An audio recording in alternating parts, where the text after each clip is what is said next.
Hello, viewers, and welcome to the latest episode of The Huddle. Tim Poole here, editor of Gambling Insider, and I'm with Anna Johnson, CEO of Svenska Spel. Anna, thanks for joining us. Hi, thank you very much, Tim. Nice to see you. Yeah, looking forward to covering a number of topics with you. It's been almost a year, we're kind of a couple of months short of the year since you started the role. How do you reflect, quite a broad first question, how do you reflect on the opening few months?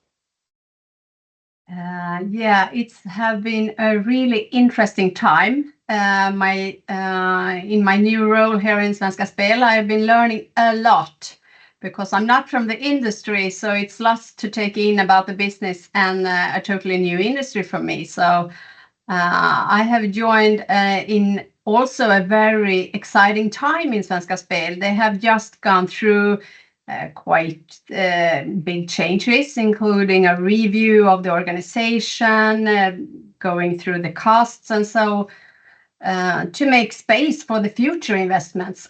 So it's had been a really big changes in Svenska Spel when I come. So it has been an exciting and very interesting time in Svenska Spel, my first month. Mm-hmm.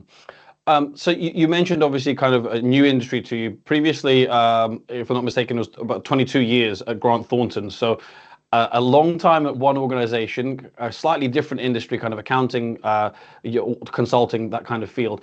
Were there any overlap? Are there any overlaps though with the gambling field? And what has the transition been like from so long in one area to, as you say, quite an exciting, dynamic field that gambling is?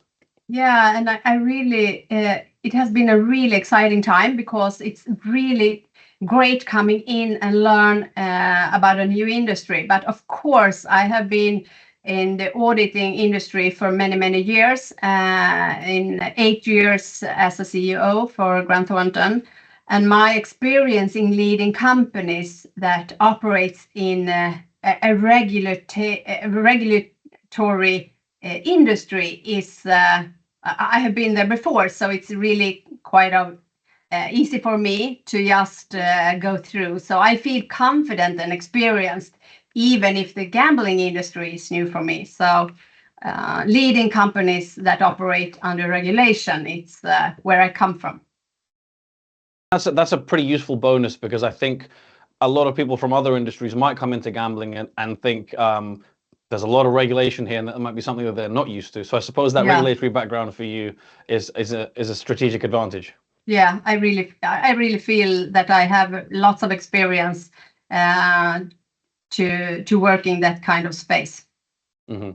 So in terms of challenges, what is we're going to take that is not the most difficult aspect of the job for you, given your experience, but has there been something that you found the most difficult in terms of either adjusting to gambling or Svenska Spel itself? One of the big challenges for you so far? The most challenging, but also inspiring, I would like to say, is that to keep the right or finding the right balance between to drive growth in the company and doing it in a responsible and a sustainable way. And what that means to be in the gambling industry, it's quite tricky. And I feel that it is very inspiring to have that balance and really try to get the best of it. We have 4 million customers in Svenska Spel, and every day we give them gambling experience that are joyful and so on. So working in the gambling industry also becomes with a big responsibility, and that really matters to me, and I really like that as a leader. That balance, as you say, it's we're all very familiar with it in the gambling industry, but across your career, do you think that's quite unique to gambling in that certain mix? No, not really, because you always have to work to grow the company, but you have to take the responsibility as well. So not really specific for our industry, but here it's really important in a different kind of way to take responsibility of every customers that you have. Oh, interesting. So obviously, I've asked you about your kind of challenge and what's difficult. What has been your sort of proudest achievement so far? And it's been almost a year, but there's been a lot been going on at Svenska Spel, as you said. Yeah. So what have I done under this time? Yeah, I think I'm proud of that we together in Svenska Spel have developed our new strategy. It has been a key priority for me and my team since I started to define our purpose, working through it together with all the people in the company. And we have now really worked through it together. So to create joyful gaming experience with care and give back to the society is something that we talk about and have engagement with every day. Probably quite related to that. My next question, I want to talk to you about the healthy revenue share, as Svenska Spel calls it, and what exactly this means. I personally, you know, when I saw this, you know, took kind of great interest in this, and the industry, I'm sure, is looking on. But what exactly does healthy revenue share mean? Can you break it down for us? And you know, in terms of the definition and how it's measured, I don't know if it might mean different things for different companies sometimes. Yeah, and it's quite tricky here, but healthy revenues are part of our revenues right now that comes from customers with low risk of gambling problems. So we report this highlighted that it's possible to run gambling company in a sustainable way to increase. We would like to increase the transparency in the industry. So we start reporting this, I think it was end of the August and something like that. And now it's a part of our report. So we have talked about it in the industry, but it's quite tricky. A few other licensed gambling companies in Sweden also report healthy versus unhealthy revenues, but we do it, as you said, in different ways. That leads on quite well to the next point I wanted to make, is there seems to be quite an appetite for this in the Nordics particularly. Other kind of high profile examples, PAF and Kindred Group, in terms of how they report and loss limits and that kind of thing. Do you think we might see more of a desire to do this globally? And at the moment, why might there be a bit of an imbalance in that the Nordics do this a lot more? It's a great question, Tim. I don't think I can speak for the global market. I'm not sure, but so far I've seen good cooperation within the Swedish industry organization and valuable contacts here to really talk about it in the Nordic countries, what we can do and how can we be more transparent. So, but on the global market, I'm not sure. Unfortunately. Yeah, and I suppose if any of us had the answer, we'd fix it straight away. Yeah. When it comes to the annual report, the financial report that Svenska Spel put out, you know, many operators say this: when there's an increase in responsible gambling kind of costs and measures, you know, it can decrease revenue. And it might actually sound like a silly question, but could you potentially explain the direct link between the two? And is there a suggestion perhaps that then some of historical revenue was perhaps too far on the unhealthy side, if we're to use the term, the kind of healthy revenue? Yeah, of course you can see a link between increased responsible gambling measures to lower revenue. Yeah, of course you do. And as I said before, here is the most important and inspiring thing to get the right balance here.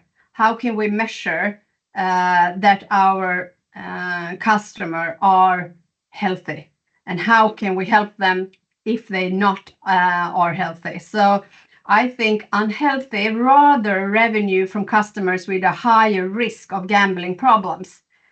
We could see that, okay, how can we take those revenues away in our company? So yeah. No, it's always a tricky balance. Yeah. We've talked about the responsible side. If we're to kind of focus on the financial side, which, as you say, are never really mutually exclusive. They're always working sort of hand in hand. Then in the financial report for the kind of 2024, it was mentioned that the increase in kind of sustainable gambling and restructuring costs as well, which is, as you mentioned, that's a separate issue for Svenska Spel. This all kind of impacted the numbers. Are there going to be similar costs in 2025? As we keep developing our measures of sustainable gambling, some of that will continue to impact our revenue. We can see that. Of course, it is like that. And about the cost side and the casinos, we are waiting now for the parliament to vote on the land-based casinos. So we will see, and we have to wait for that vote to see what's happening about our restructuring costs. Yeah. And in terms of the land-based casinos, we've had opinion articles in Gambling Insider magazine suggesting that Sweden should perhaps privatize land-based casinos. I don't know if the company may not have an official stance, but do you have a kind of an opinion on that, perhaps?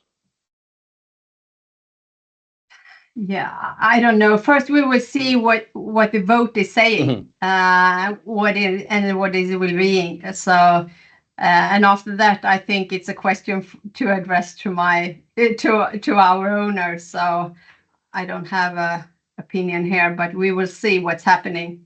I think in next week or really soon. Sure. Yeah. I mean, there's coming out of the Swedish market. There's always some news. There's always, and especially kind of since the re-regulation, there's always been something to talk about. Yeah, it's happening a lot. Yeah. So you recently also hired a new CFO. I mean, this is quite new. So, I can't imagine I could ask perhaps her the same questions that I'm asking you now because you had a few months head start on her. But what are your kind of hopes for this appointment?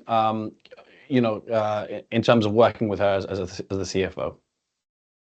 Yeah, she's currently head of our group finance, and she's a very well-respected leader in our company with strong financial expertise as well as solid business and strategic insights.